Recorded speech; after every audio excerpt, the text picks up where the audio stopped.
किसी ने कहा बिना कलश के प्राण प्रतिष्ठा कैसे होगी? किसी ने कहा बिना कलश के प्राण प्रतिष्ठा कैसे होगी? किसी ने कहा जब चुनाव ही प्राण हो तो सोचो कौन सी प्रतिष्ठा दांव पे लगी होगी। लोग तो कुछ कहेंगे, लोगों का काम है कहना, आप जन की बात मत सुनना, सिर्फ मन की बात करना। फिर भी खुश थे हम, 500 साल का सपना जो पूरा हो रहा था, हमारे अंदर का हिंदू भी पूरी तरह से जाग गया था। इस वास्तविकता ने झंझोड़ना के बाद भी हम अंधभक्तों की तरह चलते गए। होश तो तब संभाला जब रामलल्ला के दर्शन हुए। अध्यक्ष महोदय, जब रामलल्ला की प्राण प्रतिष्ठा की बात आई तो किसी ने कहा बिना कलश के प्राण प्रतिष्ठा कैसे होगी? किसी ने कहा बिना कलश के प्राण प्रतिष्ठा कैसे होगी? किसी ने कहा जब चुनाव ही प्राण हो तो सोचो कौन सी प्रतिष्ठा दांव पे लगी होगी। लोग तो कुछ कहेंगे, लोगों का काम है कहना, आप जन की बात मत सुनना, सिर्फ मन की बात करना। फिर भी खुश थे हम, 500 साल का सपना जो पूरा हो रहा था, हमारे अंदर का हिंदू भी पूरी तरह से जाग गया था।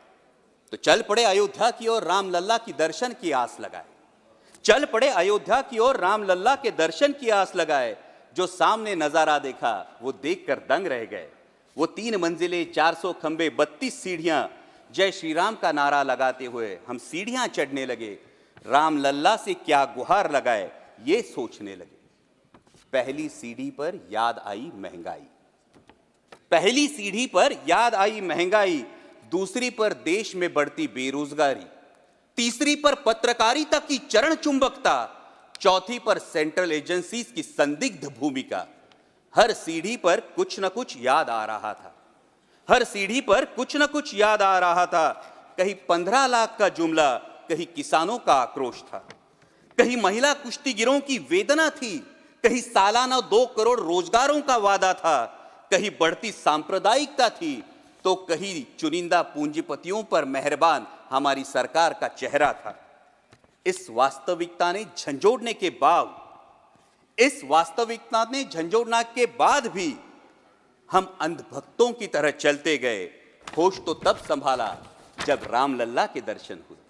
हमें नतमस्तक देख रामलल्ला मुस्कुराते हुए बोले, हमें नतमस्तक देख रामलल्ला मुस्कुराते हुए बोले, मैं कल भी था, आज भी हूं, कल भी रहूंगा।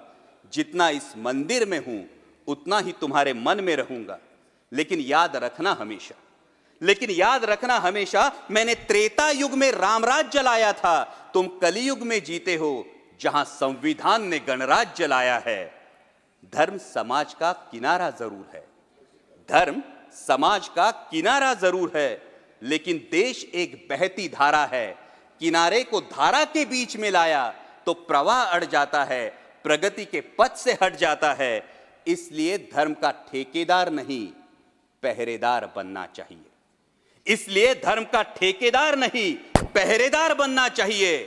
तुम रहो न रहो, वो रहे न रहे, ये देश रहना चाहिए, देश का संविधान रहना चाहिए, देश का लोकतंत्र रहना चाहिए, ये देश रहना चाहिए। जय हिंद, धन्यवाद।